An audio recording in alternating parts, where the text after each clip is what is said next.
Okay, welcome to another public lecture of 21st Century China program at UC San Diego. We are, of course, in the School of Global Policy and Strategy, a top-ranked professional school in the international affairs and public policy space.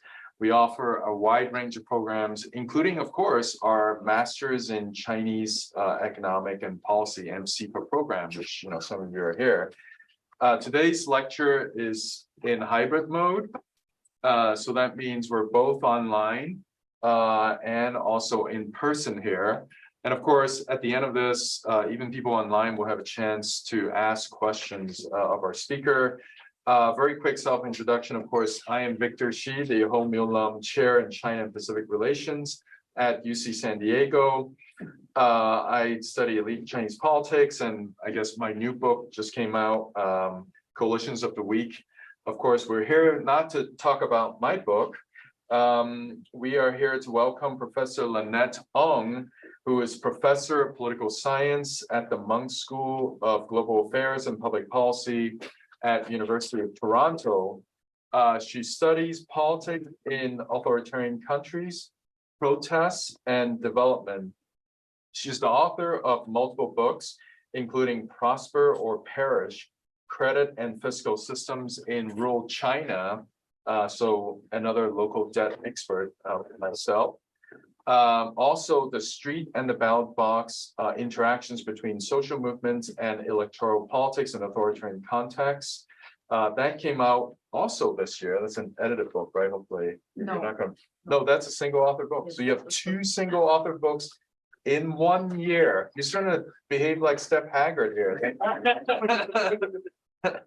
It's going to make us look really bad. We have one Steph Haggard already. And then, of course, we're here today to talk about outsourcing repression, everyday state power in contemporary China. Before we move forward, I just want to give a very quick word. This is a wonderful book. I have to say I'm almost done reading it. I'm not quite done with it, but extremely rich book where Lynette interviewed over 200 both victims of forced evictions in China, as well as some of the perpetrators and the people who persuaded some residents to move from their homes. So I think you will find this talk extremely fascinating. Anyway, welcome to 21st Century China program, and the floor is yours, Lynette.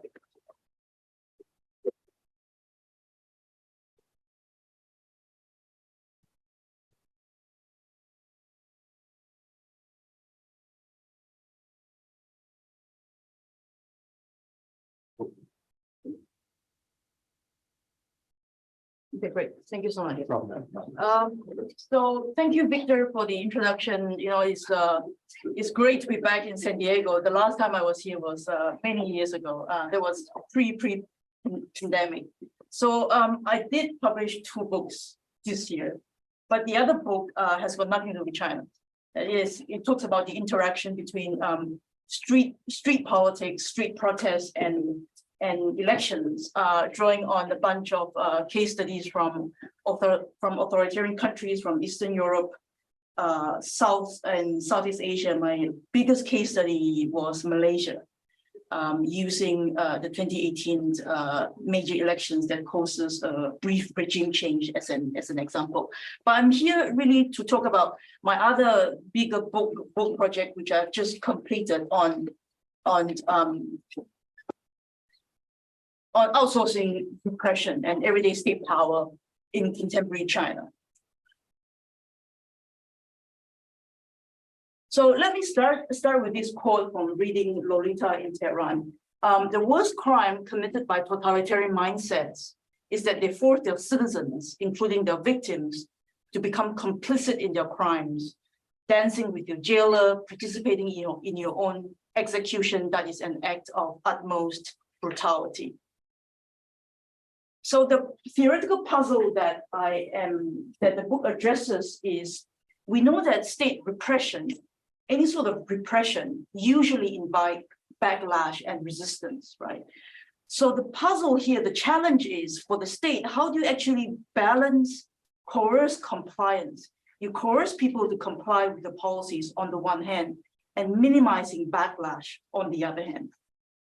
So that's the theoretical puzzle. In terms of empirical context, I'm using the case of urbanization, very ambitious China's urbanization project as the empirical context. But the distinction between China's experience in urbanizing its country is actually quite different from other developing countries such as India, Brazil, and countries throughout Africa. In China, it is very much a state-led type of urbanization, a state-led process. Urbanization has risen rapidly in the last 2 or 3 decades in China, from 40% to now 62%. There's been massive displacement of peasants. There has been some resistance, but there's been pockets of resistance here and there. There has not been a housing movement or land movement that we have seen in other countries. So the empirical question is, how has the Chinese state, how has it been able to engineer a massive urban transformation in such a short time frame with minimum resistance? And the solution that I'm proposing in the book is that, because the state has been able to outsource repression to 2 major types of non-state actors, who are violent thugs and non-violent brokers, right? And the strategy of outsourcing repression helps to augment everyday state power. But the very nature of these 2 types of non-state actors are as portrayed in the book cover. They are faceless, they are anonymous, they might be thugs, but these are people that you cannot identify. You definitely cannot find their names on the Chinese papers, right? These are any Zhangshan Li Shi, any person from the Chinese street, you can grab a person who is willing to sell his muscle power for a profit. Who is usually, he doesn't have a job, doesn't have a regular paid job, who might be unemployed. And the other type of non-state actors are brokers. So these are grassroots brokers. I divide them into political, economic, and social brokers. But the key message here is that they are just anybody in Chinese society. So the 2 main types of non-state actors, they exercise everyday repression and mobilizing the masses respectively, that helps to augment everyday state power. So the book really addresses 3 major types of literature. One is state repression. And I encourage the reader to think about what constitutes state repression. That usually draws on study about military repression. You're sending in the troops to repress, student protesters in Tiananmen in 1989, in Egypt, in Iran, and other authoritarian countries. But the repression that I talk about in this book is that of an everyday sort. Sometimes it uses violence, short of violence, but quite often the most successful ones are one of persuasion. So if you kind of blur the boundary between state and society, where the state, like portrayed in the book cover, the state is able to penetrate its hands into society and mobilize part of the society to repress larger society. So once you blur the boundary between state and society, you can imagine the contours of state power is being redrawn. So by extension, and I think if we take the argument to its logical conclusion, the state power is significantly augmented with the strategy of outsourcing repression. I also invite readers to think about the traditional forms of authoritarian control. And with outsourcing repression, I think it helps to think about new strategy in the toolkits of autocrats. So I draw on 3 major empirical strategies in the book. One is ethnographic research that I conducted annually from 2011 to 2019. During this period, which is pre-pandemic, I was in China, and sometimes my trip would coincide with Victor's over the summer. had a lot of fun, which is partly why this project has taken on so long. Second empirical strategy was I had a team of students which helped build an original event data set of land taking and demolition cases from 90s to the late 2000s. Third strategy is content analysis of government policy documents. So these are policy documents issued by either central government or major municipalities where I have visited and done my field research. The instructions they give to local officials about how do they conduct land expropriation and how should they conduct housing demolition. So these are the sites where I have done my field research. I started out in 2011 in Hefei, in Anhui province, and I moved to Beijing, Kunming in Yunnan, southwest of China, Chengdu. I spent quite a bit of time in Zhengzhou, where there was a lot of violent protest and violent demolition going on at that time. Tianjin, Shanghai, and Guangzhou, where you see squares indicators are places where I've spent time and I've gathered enough data to put together a case studies in the book. But those dotted ones are places that I've actually visited, but for one reason or another, I don't have enough data for a case study, but I have quotations sprinkled throughout the manuscript.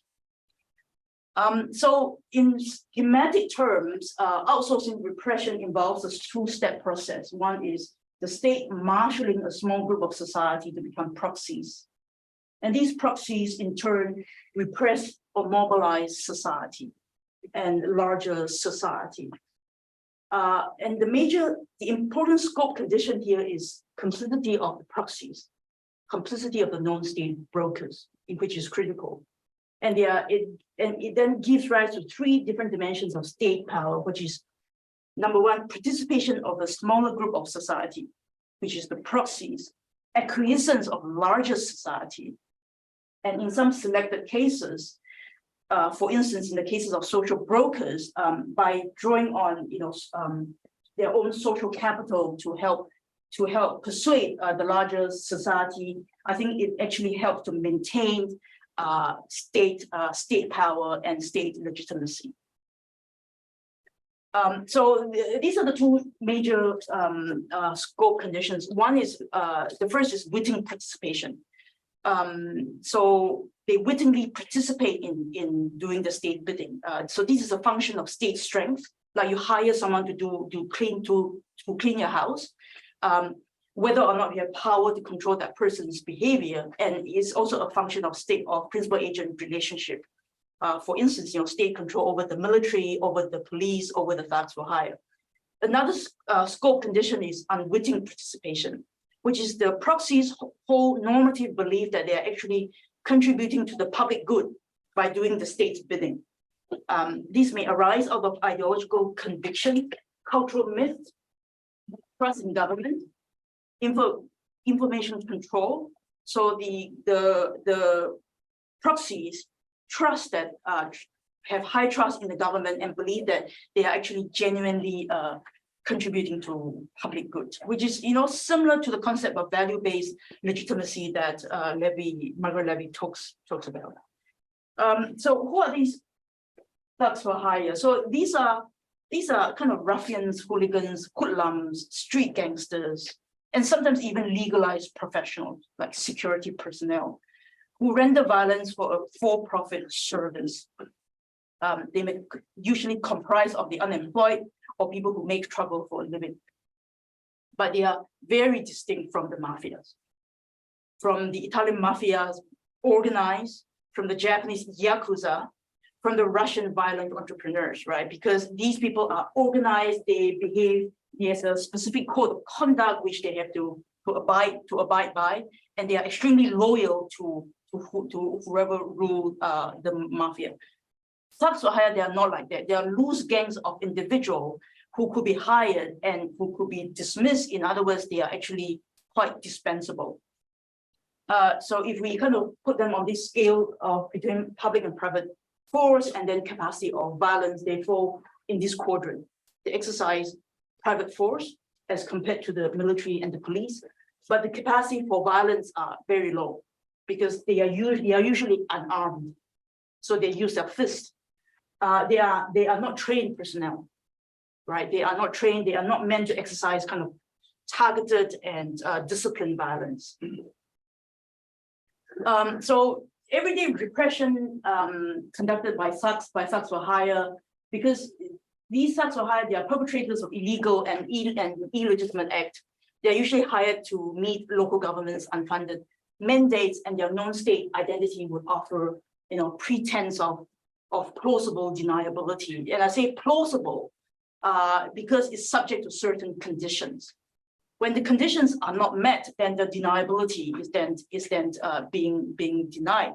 So in problems when there are agency problems, such as in the case of excessive violence are being used, it actually would lead to accountability issue for hiring authorities. So in the case studies I talk about, when excessive violence was used in some cases, and then you caused the death of some elderly couple, some elderly people, cause an uproar on social media, it would actually get local leaders into trouble. The other cause is, so when you outsource violence to gangsters, if you keep relying on that strategy, not on a selected basis, but on a regular basis, they can become very powerful. And when they become really powerful, they can come back and usurp state authority, which is, I think, what happened with the case of Russia post 1989, when the state was very weak, so weak that they cannot actually go out and provide the rule of law. The legal businesses actually have to sort out protection by mafias to resolve business disputes, for instance, with the threat of violence. And in my case studies, I saw one or two cases, some of that in rural China. The other type of non-state actors are brokers. So who are the face of brokers? These people with, usually wearing red armband. So these are usually the elderly folks. As you could imagine, there's kind of high cost of the state mobilizing every member of the society. So when we talk about mobilizing the masses, the cost of mobilizing individuals is actually very high. So how does the Chinese state do it? They mobilize selected brokers, a small group of society, which then go out there to mobilize the masses, right? So I looked at three different types of brokers: political brokers, who are usually urban communities, rural village communities. Their power comes from the state because they're appointed by the state. They are kind of the grassroots tip of the state, between state and society. Second type, social brokers, their power comes from the social capital that they command. So these people are deeply embedded within the community. They have lived there for decades. They grew up with the people they try to mobilize, that they try to persuade. They know their family situation very well. It's like your aunties that you see every day. If she asks you to do something, it's very difficult to say no, because there are serious social consequences for doing so. And these social brokers, they are volunteers, they are community enthusiasts, which Liz Perry writes about, what happened in the Cultural Revolution and in Maoist politics in the 50s and 60s. And these people still exist in China today. But of course, they belong to the elderly group, and the state has found it increasingly difficult to find younger volunteers. The other type of brokers are economic brokers. So their power comes from capacities to reduce information asymmetry, to match supply and demand. So the way to think about them is they are profit-seeking intermediaries. So I came across a couple of them in Shanghai, which I talk about in the book. So when you think about their function, they are very much like the ticket scalpers in our society. Right. So these days, at least in Canada, ticket scalping has gone online. But you imagine a decade ago, you may have to go hang around some concert hall and arrive early, and these suspicious-looking people walking around with extra tickets. And they have extra tickets because they have got backdoor access to the box office. Same case with economic brokers, they have backdoor access to the demolition office. So they'll go to the client and say that I could help you bargain for 2 extra apartments and X amount of money. And that is split between you and me 50%. And they get 50%, and that is split then with the demolition officers. So everyone gets a cut of it. So I think so we typically see Chinese society as one relationship between state and society. But if you pull aside these 2 layers, you can actually squeeze out this middle layer of brokerage, which is common across all society. But I think in the case of China, the arrow is very much a top-down type of relationship. So you have political brokers who are appointed by the state, social brokers who are the volunteers and the enthusiasts, and economic brokers. And their functions are not so different from that of an octopus and its tentacles. So these are the tentacles that allows the state to penetrate deeply into society, to grip society, and to be able to channel its state power to the very grassroots end of society. So these come from these data come from my event data set. So if you look at thugs, they are actually the third most regularly deployed agents just after government officials and state security. And they're hired to do all sorts of violent acts. And this looked at the marginal effects of agent types, and different agent types are present, and the effects on non-violent citizen responses. Thugs are in the first bar. You could see that this is legal mobilization, petition, and protest. The likelihood of thugs provoking this sort of non-violent responses are usually negative, if not significantly less positive compared to other agent types. If you look at its effects on violent citizen responses, same case, it's either 0, negative, or marginally positive, especially in comparison with government security, like the police, right? So in chapter 3, I talked about data, right? Drawing from 2,000 cases, which I see that as kind of everyday form of thugs for hire and outsourcing violence. In chapter 4, I draw on a thick case study to understand the mechanics behind why some cases went awfully wrong. So in a way, when I select those cases, there's a deliberate selection bias. So I read on the paper, I see a huge protest, violent protest because of land expropriation or housing demolition, and I go visit those sites, right? So those are failed cases with agency problems. When the agent uses excessive violence, which denies the hiring authority of the benefit of plausible deniability. In some cases, it also ended up usurping state capacity. And in those selected cases, you actually see local leaders being punished. One of my field sites was in Shanghai. So this this incident happened in 2005. I was there in 2018. This is in Xuhui district in French concession, the former French concession area. If you know anything about Shanghai, this is one of the most expensive real estate in the world. Why would they leave a huge plot of land vacant? Because even though this case happened more than 2 decades ago, until today, they have not been able to resolve that because they set houses here on fire. They wanted to intimidate residents, but they ended up killing an elderly couple who did not escape the fire. So they got killed. This is Shanghai, got into social media, local leaders got into trouble, never successfully demolished this house. And I interviewed Mr. Chen, who was a resident in this area. Second case in Kunming in southwest of China. There was also a lot of excessive violence used that caused a riot, major riot, and you see this elderly women sitting here in front of the bulldozers, because in Chinese society, you have to respect the elderly. So they often use themselves as shield to resist against demolition. The third case in Zhengzhou, this is only one of the villages. So the deputy governor of Zhengzhou had a reputation, had a nickname called Yizhimei. So when he points his finger at the village on the map, the village would apparently disappear tomorrow, because the demolition happened on a massive scale and very rapidly within a couple of years. Also, a lot of violence used. So there was a banner war.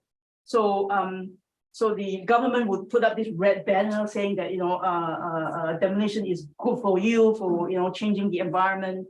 And next day, the resident would put up their white banner to say that don't try to cheat us, right? So there was a lot of violence used, and at the end, both in the case of Kunming and in Zhengzhou, the local leader in charge of demolition both got into trouble. They were sent to jail. They were expelled from the party. Brokerages, the three different types. One, the first type of broker is a very straightforward top-down type of mobilization. Second type is one of dotted line, where they're trying to mobilize the masses using their social capital. And the third type, the economic brokers, are really one of bargaining. They help to bargain. They help their client to bargain for better benefits with the state. So this comes from the data that I have collected. So I code them into different type of non-state, non-violent strategies, be it collective punishment, welfare, suspension, thought work, which is persuasion, exercised by social brokers, and financial rewards. So this is carrot, these are sticks, this is persuasion. And you look at the degree of compliance, right? Not surprisingly, there's a lot of resistance to punishment. There is a lot of compliance to carrots, but persuasion even gets you, higher compliance. Right? And in Chinese terms, they call it, thought work, 做思想工作, which is most likely to induce compliance, especially in comparison with collective punishment and welfare suspension. I also did a couple of case studies in Chengdu, in Shanghai, looking at how brokers, especially social brokers, exercise and conduct persuasion. So I'll leave it there. And this shows kind of the temporal variation of different types of carrots and sticks and persuasion. You look at rewards, I think the frequency has stayed almost constant throughout. Punishment has obviously declined, but persuasion has actually increased over time, right? This is from the 90s to 2012. So definitely a sign of declining, a trend of declining punishment and increasing trend of persuasion being deployed. This looks at preemptive and ex post measure. So when we talk about repression in China, increasingly it is one of preemptive repression, meaning that they go and nip it in the bud before people organize and go out to protest. And ex post repression is getting lesser. And these are not outcome data. These are input data, meaning that these are what local governments or central government instructing how their local officials should conduct repression. So this articulates government intention, right? So this is an input data. Chapter 7, then I go on to compare South Korea pre and post 87, India and Russia. And I think these two case studies are very interesting to me because I think authoritarian China today is actually very similar to South Korea pre-87, pre-democratization. To clear space for Asian Games in Seoul, the South Korean, the Seoul government actually mobilize gangsters to do the job very effectively and very swiftly with limited resistance. They tried to do that post-democratization, became increasingly difficult. So that still happens, but increasingly difficult because people would then able to organize civil society to resist against illegal demolition and violent demolition. So pre-87 is very similar to China today. India is absolutely fascinating for someone like me who has spent a lot of time in China because it makes China so homogeneous.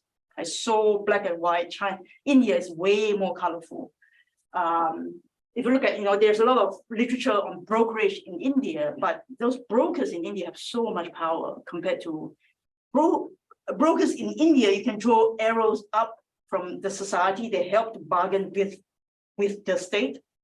Whereas in the case of China, it's really a top-down type of relationship. So that offers a dissimilar case. In slums in Mumbai, which I've visited a few of them, these slums are governed by slum laws, and you have seen it in movies too. And these slum laws are very powerful because they can deliver vote banks to local politicians. Local politicians will have to turn around and listen to them. They actually also provide public goods and services to the slum dwellers because the state have no capacity to penetrate into the slums. So the situation is the exact opposite from that in China. And in Russia, I look at different time period, post-89, during Russian, during Yeltsin's years and during early Putin's year when the state became stronger, and how that produces a different set of outcomes. So to bring it back to my earlier scope condition, if you see that scope conditions being varies with witting participation and unwitting participation varies in these case studies, you will then produce different set of outcomes. Concluding chapters, and I look at the similarities with COVID-19. I think at least at the beginning of zero COVID, they were able to draw on, the state were able to mobilize a lot of volunteers to do daily testing temperatures with minimum resistance from society, up until about 6 months ago when things went awfully wrong in Shanghai. And I looked at Shaohei. So when I first looked at stats were higher and talked to people about gangsterism, some of them would look at me in some sort of disbelief. Right? This is CCP's China that you're talking about. Do you know how powerful the state is, and why would you get gangsters? But when Xi Jinping came to power in 2013, along with anti-corruption campaign, one of the most important campaign that he launched right away was one of sweeping black or rooting out black society. And those are the gangsters, right? If you see kind of the evolution of them over time, they are mafias today, but 20 years ago, they started out as hired agents of local authorities doing dirty jobs for the local governments, and this is how their criminal activities and criminal empire then evolve over time, right? So I think that those things have implications for China's political future. It also raises questions about future of field research in China, given COVID, given the authoritarian turn of its politics. So I'll leave it here. Thank you so much. I look forward to your comments.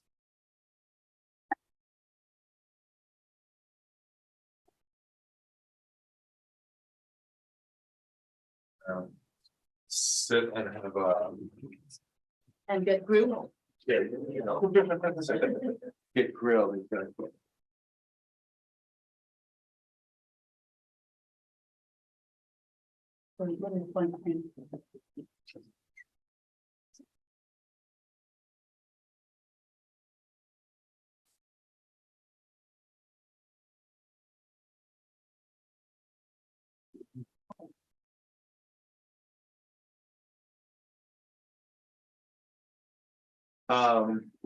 Well, thanks for the presentation. It's wonderful. And again, the book, extremely rich. I think you were quite brief with your case studies, but they're very rich, a lot of wonderful details. a bit scary sometimes, on how these thugs are recruited and what they do. And you even classify the kinds of things they would do to the 钉子户, right? To the people who refuse to move. There's like when you say nonviolent, you really mean like shutting off their electricity. And so not when we say nonviolent, some say, oh, that's quite nice, you're like saying something, but it's still not very nice thing, but without punching them in the face. That's what you meant by that. Okay, just to be clear. So my question, I have a couple of questions before we open up to the floor and to our Zoom audience. My first question is, so you use the word broker, and then especially for these neighborhood committee workers, you also describe them as kind of have a deep legitimacy because of their social network with people in those neighborhoods. Interestingly, for Dan Mattingly of Yale, who writes a book about how social networks are used by the party to compel residents to comply with different kinds of government policy. But in his book, he across the board calls all of this kind of behavior as repression. Whereas for you, sometimes you use the word repression, other times you use persuasion.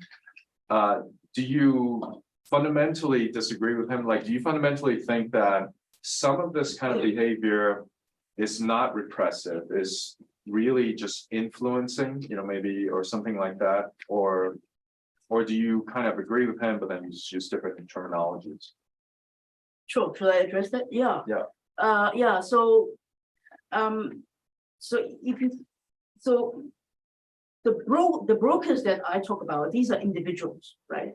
So the key distinction between my work on brokerage and that of Dan Mattingly is Dan looks at organization. So he looked at informal civil society organizations, right? They are not organized civil society, but informal civil society, such as clanship groups and so on.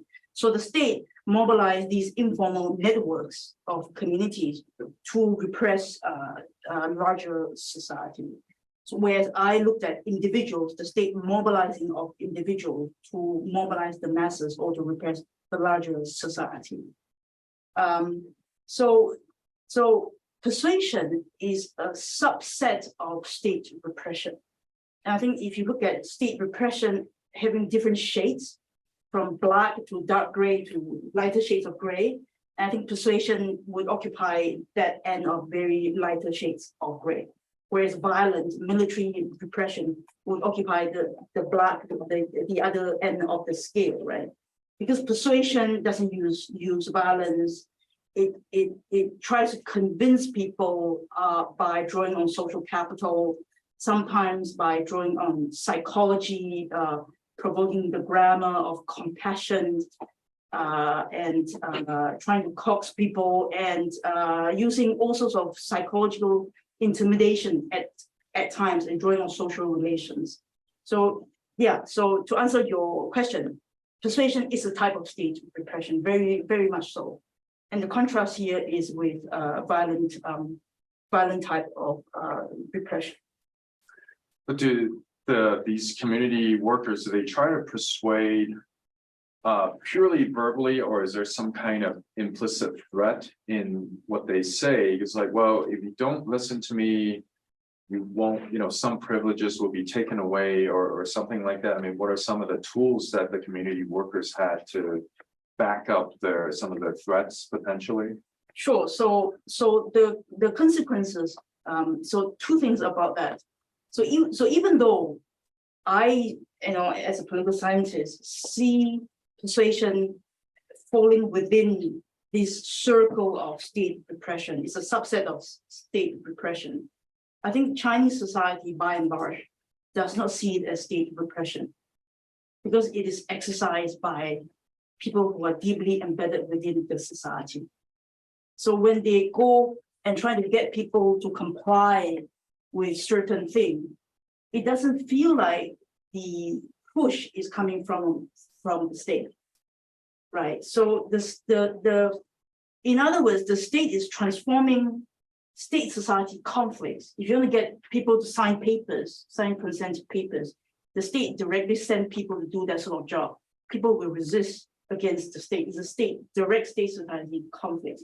By outsourcing repression to these grassroots brokers, let's draw a social capital, saying that if you don't comply, look at your neighbors. His son wouldn't be able to get married because they cannot get a new apartment. And in Chinese society, there are expectations about these things, right? So that if those people don't comply, the conflicts become one of society, between society and society. So the state is actually behind the curtain, right? But the compliance work to the state advantage. But when there's resistance, the state can actually wash its hand and stay out of that. I think that is really the advantage of that outsourcing repression offers. So I want to bring our discussion to some current events, if you don't mind. I know you didn't do field work in Beijing, but given the grid management and stuff like that, how could someone walk on top of a bridge and unfurl a giant banner, which is a bit counter-revolutionary, let's just say? Who would have been in charge of stuff like that in the capital region? Right. So the grid management system divides cities, urban neighborhoods into grid and assign each grid to an official to look after people, residents living in that grid. So they have information on their age, their occupation, whether or not they have been to, they have done naughty things, they've been in jail, they have stolen things, they have got criminal record, whether or not they have participated in protests, right? So these are kind of visible information that you can actually track. So in that case, I would imagine, my imagination, if someone has no track record of doing anything bad, this could be a university student with exactly clean record. The state has no reason to be suspicious of them. 3 a.m. in the morning, they get up on their bike and just bring the banner and then just hang it across the bridge. Hang it right there. And these are things that you cannot actually nip it in the bud, even though most of the repression is preemptive. You have to do it ex post, and like you say, someone is likely going to get punished because of that. Right. So we'll open up to questions from the board. Yeah, Lei. So a lot of the things you describe actually familiar to me because I did some field work in China as well on practitioners, and a lot of the cases have to do with demolition. But I want to challenge you a little bit on your argument that this represents an extension or augmentation of state power, rather than maybe pointing to the limitation of the state power. And as you pointed out, because from my understanding that this thuggery and all these things happen, usually, right? You call outsourcing. It's actually a good choice of word. That let's say the state has designated a particular area for demolition, right? They usually this is a project by a certain developer, right? And the developer will issue eviction notices and whatever, try to negotiate some deal. And there are some. They actually also try to employ all these sort of techniques all at the same time. You make them into very distinct analytical categories. They usually start with trying to talk to you nicely. And if it doesn't work, they offer some monetary reward. And if it still doesn't work, they're going to do it the hard way. They're going to send in like thugs in the middle of the night, try to rough you up, right? Now, the developer obviously wants this piece of land. The local government, actually, in that situation, would very hope to get this thing resolved, right? Because I've already done my job. And the connection between the thugs and local government in that very direct sense is very minimal in that sense. Now, but things could get out of control. And the thugs may also, the developer might have some implicit connections with the local police and with the local officials. But that seems to me to be a sign of the state running out of its wherewithal of getting this done formally and institutionally, right? It's a sign of the weakness of the state. And that's precisely why the Xi Jinping was worried, right? That these kind of local infestation of this thuggery is so eating at the state power, this formal power. So I just want to see how you would react to that kind of argument that using the same evidence that you have. So there was a major change in policy in 2011. Before that, real estate developers could be involved in land expropriation and demolition. That caused a lot of violence. Because of self-immolation case in Chengdu, which became very sensational. The central government then intervened and changed the policy. And after 2011, real estate developers or any private companies are not allowed to be directly involved in demolition anymore, right? So these are the demolition of housing in urban areas. And after 2011, only local governments could be involved. And if you kind of track the number of violent cases, you actually see quite a bit of decline after 2011. But is it a limitation of state power?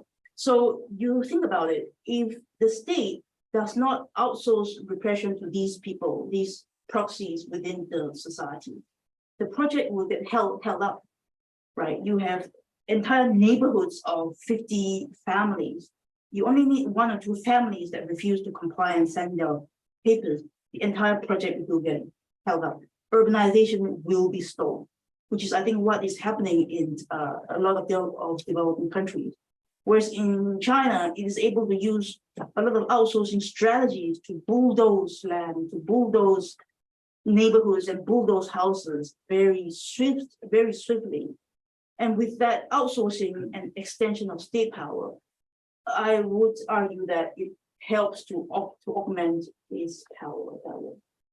Okay, just build on that a little bit. Just okay, let's say that's even so local governments, local state in different areas would try to pursue different strategies of getting around this problem. They got a problem, right? The problem itself is a sign of the limit of the state power.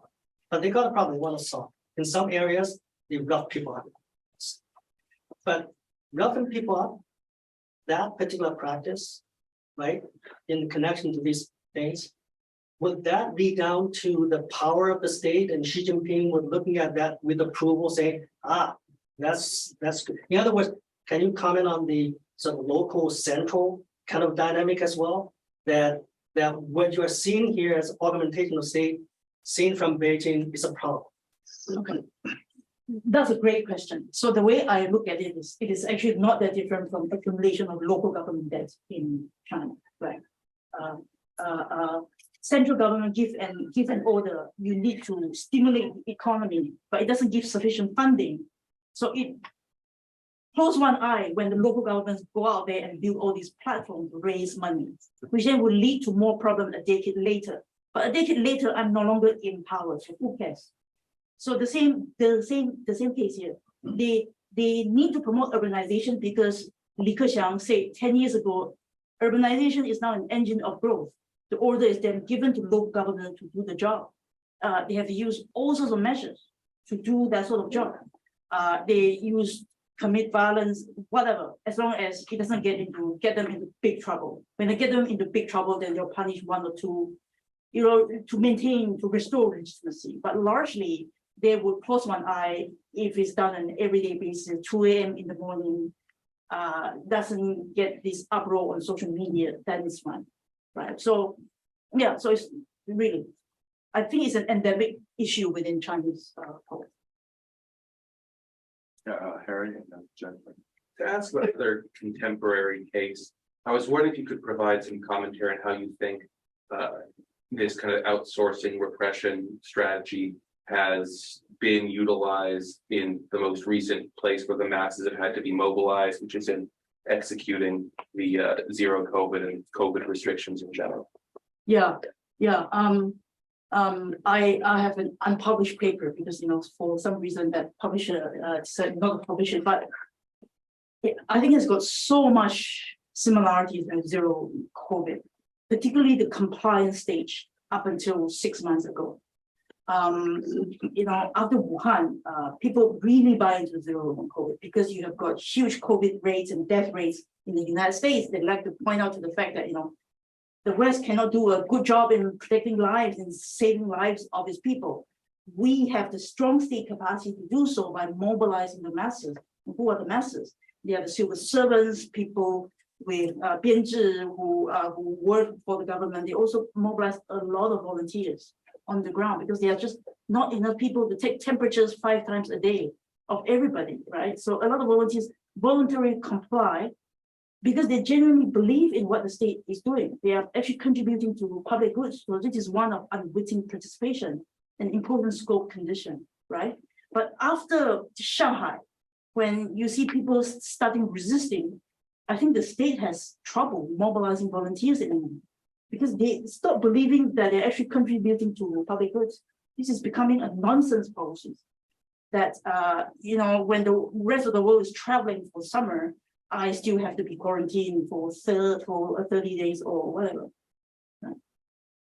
Jennifer? Thank you so much. This was a totally fascinating talk. I wanted to take us back to the map that you showed us. Sure. And just ask you about your research design in terms of your decisions. Where did you do these studies, and what do we learn from your book in terms of regionally where this is going on and not going on, and what that tells us about the broader phenomenon? Sure. So my selection strategy for case selection, to be honest, is a function of a number of things. One is, whether I have got friends in those areas who could introduce me to field sites, but also largely determined by what I come across on social media. I would read Chinese papers about where protests has happened a year or two ago in certain areas. I see that this place seems safe to go, spend some time there. And I have people that would maybe take me around and blah, blah, blah. So it's based on this and that. But I wanted to, a part of the reason why this took so long is that I wanted to see some sort of regional variation. And I think you could divide China into kind of coastal areas, which the cost of using violence is very high. Inland areas is less high. So inland versus coastal cities, but also within CBD and the periphery. CBD, the cost of using violence is very high because people are very wealthy in CBD, Shanghai, in any CBD of major cities. But outskirts of major cities like 6th Ring Road, 5th Ring Road of Shanghai, these people are wealthy, but they're not so well educated. They live in Chengdongchun. They might be landlords that rent, spaces to migrant workers there, but they can't get you into so much trouble. So you tend to see a lot of violence in those areas too. When you say the cost of using violence is high, you mean the cost of the thugs for hire? Right, kind of right. violence? So if things do go wrong, you get exposed on social media, and people in those areas in inner core of the cities are very much aware of their rights. It would get the local leader into much trouble compared to when arson happened in the village, for instance, when it's more difficult to get the news out and to seek outside attention. So there seems to be another interesting kind of permissive condition here about maybe the socioeconomic status of the people or the city in general. Sure. Yeah. And the prevalence of social media. So this is like 10, 15 years ago. Not everyone has a smartphone, but those in inner core of the cities definitely do, whereas in the rural villages, not necessarily the case. Thank you for the talk. My question is, where do you draw boundaries between state and society? Why are these urban communities, neighborhood communities, rural village communities part of society and not of state? Many people may see these organizations as the most grassroots organization of the state, or use your metaphor, the tentacles of the so if these organizations use repression, to what extent this repression is outsourced and not in-house? Okay, that's a thoughtful question, and I wish I had one of the figure in my book here to show you. So I see kind of the boundaries between state and society is not a hard one in China, because the state can often pushes the boundary against the society and push the society to the corner, right? And with that, it is able to mobilize all sorts of brokers. So political brokers are usually part of the state, right? Broadly speaking, you see village officials, village cadres, urban communities cadres as part of the state, even though in Chinese terms, they are not really part of the state, but their power really comes from the state. But if you talk about kind of volunteers and enthusiasts, they are, in any sense of the word, in any definition, has to be part of society. And economic brokers are definitely part of society. You think about ticket scalpers, they work for nobody except themselves. They are just out there to make a profit. Do we have some questions? I can check. Yeah, check one. Okay, you have your phone. So- We do Chun Chung first. Oh, yeah, go ahead. Yeah. Yeah, actually, there's a follow-up question on that. Yeah, first of all, fascinating talk. Thank you very much. I was wondering, what's the mechanism the states use to actually control the brokers that you mentioned? As for the political brokers, it's very easy because they gave them salary, although actually in a lot of places, grassroots bureaucrats have actually not paid, let's say, anymore because of economic crisis happened. By the way, but I was especially wondering about how do the state control the social workers in your category, especially, for example, it's easy to ask the entity to clean the street, take some picture, yada, yada, yada. But when you ask them to actually, basically do some dirty work for the state, Right. Would they have some backlash? And if so, how do the state kind of maintain this relationship? Right. Yeah. So I think social brokers exist on a prevalent scale on China. They mobilized to do a bunch of work, and urbanization is just one example. If they are used in implementation of zero COVID, I think that's often done out of conviction, ideological conviction, and believing that they're actually contributing to the society and contributing to the provision of public goods and services.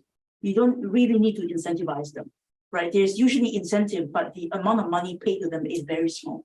And these people in urbanization case, they are retirees from, say, state factories. They used to occupy managerial position and then retire. They have nothing to do, but if you give them some power to go persuade other people, they feel that they actually regain the social structure. People have to listen to them. So in that way, you are giving them what they want anyway, right? But in selected cases, they are also incentivized.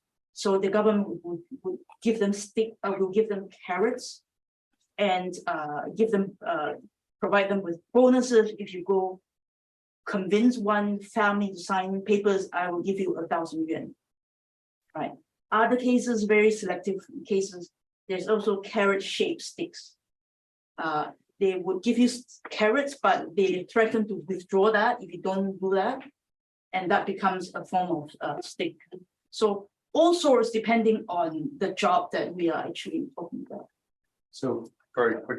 There were a few good online questions, but I'll give Molly Roberts' question, which was, why do you think preemptive repression is increasing, and whether or not preemptive repression is more commonly outsourced or not? Preemptive repression is more commonly outsourced. That is in the physical sense, not talking about online. Because preemptive repression typically have to be conducted by non-state agents, then their identity and are not known to the recipients, right? Their frequency have increased definitely over time because it is it doesn't show up on paper. Like once it shows up on paper that the territory that you govern has registered 10 protest events, it looks very bad on your track record. So they'll try all means to prevent that. But after 1989, there was a recognition, deep recognition within Zhongnanhai from 1989 and from the downfall of the Berlin Wall that they really need to do something to nip all these protests in the bud. So they think about brainwashing and trying to resolve conflicts and mediate conflicts before people had a chance to organize into collective action. All right, thank you. We're out of time. But before we close, let me announce, do we have any events to announce? Well, first of all, we have our China Research Workshop tomorrow where Jennifer Lin, professor from Dartmouth, is going to be presenting. So those of you who are here at UCSD, please join us. And then we have next week, Shiran Shen from Stanford will be presenting her work on perverse incentives and air pollution regulation in China. Exactly. Very rich programming. Yeah, thank you for joining us, and please join me in thanking